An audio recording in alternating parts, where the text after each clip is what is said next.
اعوذ باللہ من الشیطان الرجیم بسم اللہ الرحمن الرحیم قد نرى تقلب وجهك في السماء فلنولينك قبلة ترضاها فول وجهك شطر المسجد الحرام وحيث ما كنتم فولوا وجوهكم شطره وَإِنَّ الَّذِينَ أُوتُوا الْكِتَابَ لَيَعْلَمُونَ أَنَّهُ الْحَقُّ مِنْ رَبِّهِمْ وَمَا اللَّهُ بِغَافِلٍ عَمَّا يَعْمَلُونَ صدق اللہ مولانا العظیم۔ محترم و معزز بزرگوں، عزیزوں، دوستوں، بھائیوں، یہ سورہ بقرہ کی آیت نمبر 144 ہے۔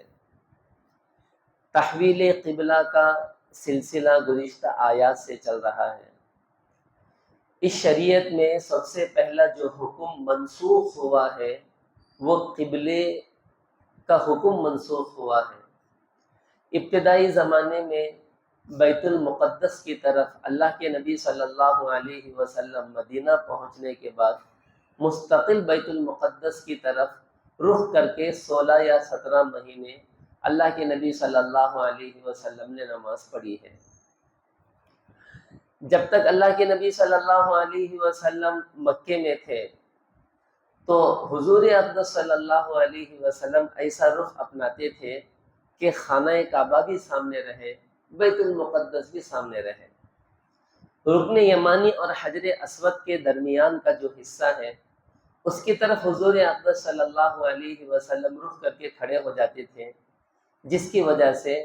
خانہ کعبہ بھی قبلہ ہو جاتا تھا اور بیت المقدس بھی قبلہ ہو جاتا تھا۔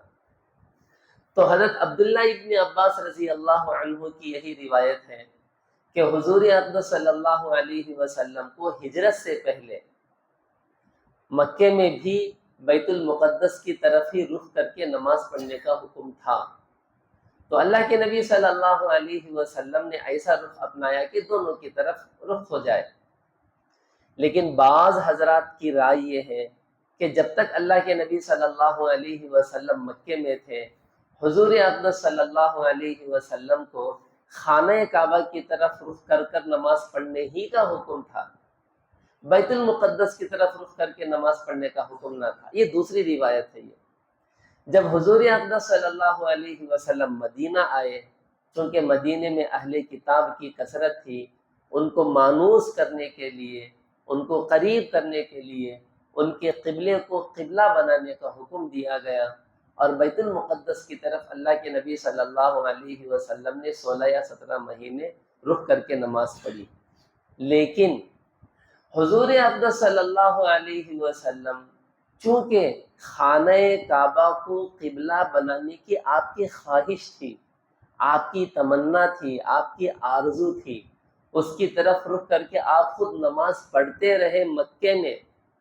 اور خانہ کعبہ حضرت آدم علیہ السلام سے لے کے حضرت ابراہیم علیہ السلام تک ہر نبی کا قبلہ رہا، اور اللہ کے نبی صلی اللہ علیہ وسلم فطرتاً دین ابراہیمی پر تھے آپ، اور حضرت ابراہیم علیہ السلام کی ملت کی اتباع کا آپ کو حکم ہوا تھا۔ اب حضرت ابراہیم علیہ السلام کا قبلہ خانہ کعبہ تھا، بیت اللہ تھا، تو حضور اقدس صلی اللہ علیہ وسلم کی تمنا اور آرزو بھی یہ تھی کہ بیت اللہ ہی قبلہ رہے۔ یہاں تک کہ اللہ کے نبی حضرت جناب محمد الرسول اللہ صلی اللہ علیہ وسلم نے ایک مرتبہ حضرت جبرائیل علیہ السلام سے عرض کیا کہ میرا دل چاہتا ہے کہ یہود کے قبلے کو ہٹا کر کوئی دوسرا قبلہ ہمارے لیے متعین کر دیا جائے۔ یہ حضرت جبرائیل علیہ السلام سے اللہ کے نبی نے کہا،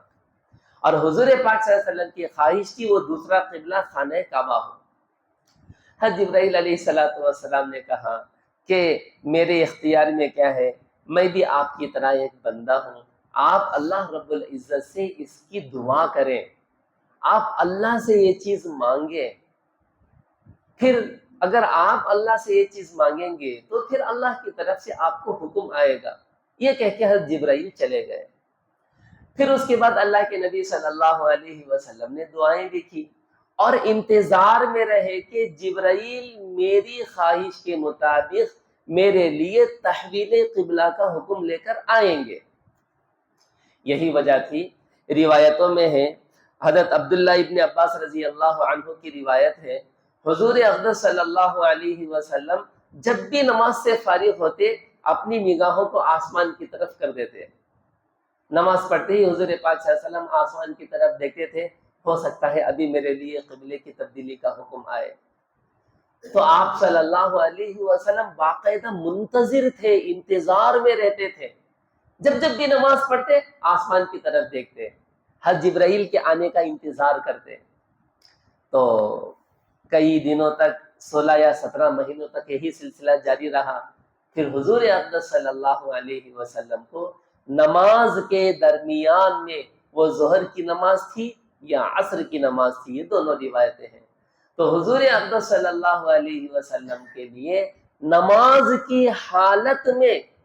قبلے کی تبدیلی کا حکم ہوا، تو حضور پاک صلی اللہ علیہ وسلم نماز ہی میں بیت المقدس سے اپنا رخ پھیر کر سیدھے اللہ کے نبی صلی اللہ علیہ وسلم نے خانہ کعبہ کی طرف اپنا رخ کر لیا۔ اور یہ واقعہ مدینے کے باہر یہ قبیلے میں اللہ کے نبی صلی اللہ علیہ وسلم تشریف لے گئے تھے، وہیں پر یہ واقعہ پیش آیا، اور جس مسجد میں یہ واقعہ پیش آیا اس مسجد کو آج مسجد قبلتین کہتے ہیں، دو قبلوں والی وہ مسجد ہے۔ یہ وہ مسجد ہے جس مسجد میں ایک نماز دونوں قبلوں کی طرف رخ کر کے پڑھی گئی ہے، اس کو مسجد قبلتین کہتے ہیں۔ لوگ جو جاتے ہیں اس کی زیارت وغیرہ بھی کرتے ہیں۔ بہرحال دیکھو اللہ رب العزت اللہ کے نبی صلی اللہ علیہ وسلم کے اس کیفیت کا تذکرہ کرتے ہیں اس آیت مبارکہ میں، جو اللہ کے نبی صلی اللہ علیہ وسلم کی ہوا کرتی تھی۔ آپ انتظار میں رہتے تھے کہ جبرائیل آئیں گے، ابھی میرے لیے قبلے کی تبدیلی کا حکم دیں گے۔ تو اللہ فرماتے ہیں قد نرى تقلب وجهك في السماء، ہم دیکھ رہے ہیں آپ کا آسمان کی طرف بار بار منہ اٹھانا۔ قد نرى، ہم دیکھ رہے ہیں۔ دیکھو اس سے پتہ چلتا ہے اللہ کے نبی صلی اللہ علیہ وسلم بار بار انتظار کرتے تھے۔ اللہ فرماتے ہیں ہم دیکھ رہے ہیں آپ کا آسمان کی طرف بار بار منہ اٹھانا۔ بس فَلَنُوَلِّيَنَّكَ قِبْلَةً تَرْضَاهَا، بس ہم آپ کو ضرور ضرور متوجہ کریں گے ایسے قبلے کی طرف جس سے آپ راضی ہوں گے۔ تو اس میں اللہ کے نبی صلی اللہ علیہ وسلم کی ایک عظمت کا بھی اعلان ہے، حضور اقدس صلی اللہ علیہ وسلم کی فضیلت کی بھی بات ہے کہ اللہ فرما رہے جس قبلے سے میں راضی ہوں وہ قبلہ نہیں، جس کو آپ چاہتے ہیں، جس قبلے سے آپ راضی ہیں، تو حضور اقدس صلی اللہ علیہ وسلم کی مرضی کو مقدم رکھا گیا، آپ کی خواہش اور منشے کو سامنے رکھا گیا۔ تو اللہ رب العزت نے یہ نہیں کہا کہ جس قبلے کو میں چاہتا ہوں، بلکہ کہا قبلتن ترضاہا، جس قبلے سے آپ راضی ہیں اس قبلے کی طرف ہم ضرور ضرور متوجہ کر دیں گے آپ کو۔ پھر اللہ رب العزت نے فرمایا فَوَلِّ وَجْهَكَ شَطْرَ الْمَسْجِدِ الْحَرَامِ، سو آپ پھیر دیجیے اپنا چہرہ مسجد حرام کی طرف۔ یہاں ایک باریک سا اشارہ ہے، دیکھو اللہ رب العزت نے جب قبلے کی تبدیلی کا حکم دیا تو اللہ رب العزت نے فرمایا مسجد حرام کی طرف، مسجد الحرام کی طرف آپ اپنا رخ پھیر دیں۔ یہ نہیں کہا کہ بیت اللہ کی طرف رخ پھیریں، خانہ کعبہ کی طرف رخ پھیریں، کعبۃ اللہ کی طرف رخ پھیریں، یہ نہیں کہا اللہ نے، بلکہ اللہ رب العزت نے فرمایا مسجد الحرام کی طرف رخ پھیریں۔ دیکھو بزرگو دوستوں، ایک ہے میقات، ایک ہے میقات کی ایک حد ہے، میقات کے اندر ایک ہے حد حرم کی، اور حرم کے اندر ہے مسجد الحرام، مسجد الحرام کے اندر ہے کعبۃ اللہ۔ سمجھ رہے ہیں؟ تو ہمیں جو حکم ہوا ہے اور حضور اقدس صلی اللہ علیہ وسلم کو جو حکم ہوا ہے، عین کعبۃ اللہ کی طرف رخ کر کے نماز پڑھنے کا حکم نہیں ہوا، اس لیے کہ اگر عین کعبۃ اللہ کی طرف رخ کر کے نماز پڑھنے کا حکم ہوتا تو پوری دنیا کے لوگوں کے لیے یہ بہت مشکل اور دشوار ہو جاتا، یہ بہت مشکل اور دشوار ہو جاتا۔ عین کعبے کی طرف رخ کر کے نماز پڑھنے کا جو حکم ہے ان لوگوں کے لیے ہے جو سیدھے کعبۃ اللہ کے سامنے مطاف میں کھڑے ہیں۔ کعبۃ اللہ کے سامنے جو لوگ ہیں مطاف میں ہیں، ان کے لیے تو یہ حکم ہے کہ وہ عین کعبے کی طرف رخ کریں۔ اس وجہ سے حضرت عبداللہ ابن عباس ہی کی ایک روایت ہے، حضور اقدس صلی اللہ علیہ وسلم نے فرمایا جو مسجد الحرام کے اندر ہیں، مطاف میں ہیں، ان کا قبلہ کعبۃ اللہ ہے، اور جو مطاف کے باہر مسجد الحرام میں ہیں ان کا قبلہ مسجد الحرام ہے، اور جو اس کے بھی باہر ہے ان کا قبلہ حرم ہے۔ ان کا قبلہ کیا ہے؟ حرم ہے۔ جب اللہ کے نبی صلی اللہ علیہ وسلم مدینہ آئے، دیکھو مدینے والوں کے لیے جانب جنوب قبلہ ہے، تو حضور اقدس صلی اللہ علیہ وسلم نے مدینے والوں کے لیے فرمایا مشرق اور مغرب کے درمیان کا جو حصہ ہے وہ اہل مدینہ کا قبلہ ہے۔ تو اس آیت کریمہ سے یہ ایک لطیف بات کی طرف اللہ رب العزت نے اشارہ کیا کہ پوری دنیا میں جو لوگ ہیں ان کے لیے جو قبلہ ہے وہ مسجد الحرام ہے۔ یہ کہنے کی وجہ اس وجہ سے پڑی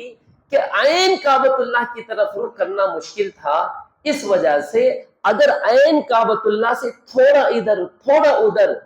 کچھ تھوڑا سا انحراف بھی اگر ہو جائے تو جائز ہے۔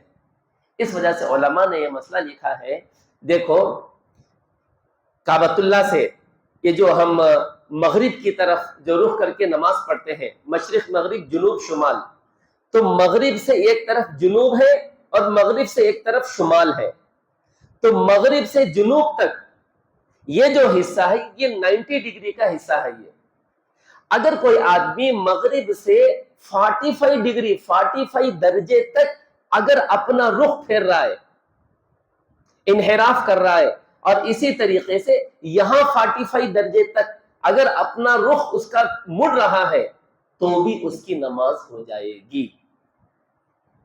سمجھ رہے ہیں؟ عین کعبے کی طرف ہی رخ کر کے نماز پڑھنا ضروری نہیں ہے، ہاں آدمی کو کوشش کرنی چاہیے، یہ افضل ہے، لیکن کعبۃ اللہ سے تھوڑا کیا بلکہ 45 درجے تک بھی اگر وہ اس کا انحراف ادھر اور ادھر ہو رہا ہے تب بھی بغیر کسی جھجک کے، بغیر کسی شک و شبہ کے اس کی نماز پوری طریقے سے ہو جائے گی۔ تو یہ حکمت ہے اس آیت کریمہ میں، جس کو اللہ رب العزت نے فرمایا فَوَلِّ وَجْهَكَ شَطْرَ الْمَسْجِدِ الْحَرَامِ، آپ مسجد الحرام کی طرف اپنا رخ پھیر لیں۔ تو مسجد الحرام کہنے سے ساری دنیا کی امت کے لیے، ساری دنیا کے مسلمانوں کے لیے یہ سہولت مل گئی کہ وہ کعبۃ اللہ سے تھوڑا ادھر ادھر رخ کر کے بھی اگر نماز پڑھ لیں گے تو نماز ہو جائے گی۔ تو ماشاءاللہ لوگ مسجدیں بناتے ہیں، کوشش کرتے ہیں کہ عین قبلے کی طرف رخ ہو جائے، لیکن کبھی کبھی تھوڑے سے مسئلے پیدا ہو جاتے، تھوڑا 10-20 درجے 5-10 ڈگری ادھر ادھر قبلہ ہو جاتا ہے، اس سے کچھ نہیں ہوتا، نماز باقاعدہ اس سے ہو جاتی ہے۔ 45 درجے تک بھی آدمی اپنے رخ کو موڑ سکتا ہے، لیکن کوشش اس بات کی کرنی چاہیے کہ عین کعبۃ اللہ کی طرف ہمارا رخ رہے۔ تو یہ ایک لطیف اشارہ اس آیت کریمہ میں اللہ رب العزت نے کیا، فَوَلِّ وَجْهَكَ شَطْرَ الْمَسْجِدِ الْحَرَامِ، بلکہ ایک روایت کے مطابق تو پورا حرم ہی قبلہ ہے، جدھر کو حرم ہے ادھر کو رخ کرو۔ آگے اللہ رب العزت فرماتے ہیں وَحَيْثُمَا كُنْتُمْ فَوَلُّوا وُجُوهَكُمْ شَطْرًا، اور جہاں کہیں بھی تم لوگ ہو سو اپنے چہروں کو مسجد حرام کی طرف متوجہ کر لیا کرو۔ وَإِنَّ الَّذِينَ أُوتُوا الْكِتَابَ لَيَعْلَمُونَ أَنَّهُ الْحَقُّ مِنْ رَبِّهِمْ، اللہ رب العزت ان یہودیوں کا تذکرہ کرتے ہیں کہ ان یہودیوں کو معلوم ہے کہ اللہ کی طرف سے جو کچھ نازل ہو رہا ہے یہ اللہ کی طرف سے نازل ہونے والی ہر بات حق ہے۔ اچھا بھائی، قبلہ تو یہودیوں کا، اہل کتاب کا، بنی اسرائیل کا بیت المقدس تھا، لیکن بنی اسرائیل کے جد امجد حضرت ابراہیم علیہ السلام ہی سے تو یہ سب نکلے ہیں، حضرت ابراہیم ہی تو ان کی اصل ہے۔ حضرت ابراہیم علیہ السلام کا قبلہ کیا تھا؟ حضرت ابراہیم علیہ السلام کا قبلہ خانہ کعبہ ہی تھا۔ تو یہودیوں کو سب کچھ معلوم ہے پھر بھی معلوم ہونے کے باوجود ان کی ضد اور ان کی عناد، ان کی دشمنی، ان کے اندر ان کی طبیعتوں میں رہنے والی جو خباثت تھی، اس خباثت نے ان کو دین سے، اسلام سے دور رکھا۔ اللہ فرماتے ہیں بلا شبہ جن لوگوں کو کتاب دی گئی یعنی یہود و نصارہ، وہ ضرور جانتے ہیں کہ بلا شبہ یہ حکم حق ہے، انہ الحق من ربہم، ان کے رب کی طرف سے ہے، وما اللہ بغافل عما یعملون، اور اللہ غافل نہیں ان کاموں سے جن کو تم کرتے ہو۔ اللہ کو تمہارے تمام کاموں کی خبر ہے کہ اللہ کے احکامات کے نازل ہونے کے باوجود تم اللہ کی کیا نافرمانی کر رہے ہو، کیا اعتراضات کر رہے ہو، اللہ کو تمہارے تمام کاموں کا علم ہے۔ اللہ رب العزت سے دعا ہے اللہ جل شانہ ہمیں قرآن مقدس کا فہم عطا فرمائے اور بصیرت عطا فرمائے۔ سبحان اللہ وبحمدہ، سبحانک اللہم وبحمدک، ونشہد ان لا الہ الا انت ونستغفرک ونتوب الیک۔